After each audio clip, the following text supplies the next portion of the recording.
Conor Benn had to be separated from his arch-boxing rival Chris Eubank Jr. during the latest episode of Piers Morgan's show on Thursday, the 13th of March. The British fighters can finally bury their hatchet after a war of words which has gone on for years. When they headline a box office event at Tottenham Hotspur Stadium in London, England, on Saturday, the 26th of April.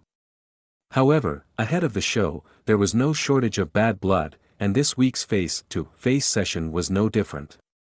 The Benn vs Eubank fight has been decades in the making, ever since their famous fathers enjoyed a lucrative two-bout rivalry back in the 1990s. Eubank won one of the fights, and drew the other. As the sons began their own professional journeys, it became clear that, at some point down the line, they'd come together to recreate two of boxing's most enduring nights.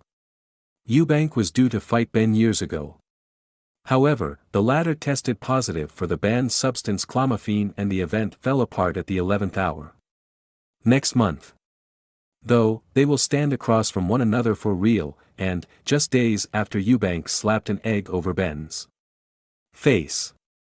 A reference to when Benn excused his drugs test results on eggs. The pair went at it on Piers Morgan's show.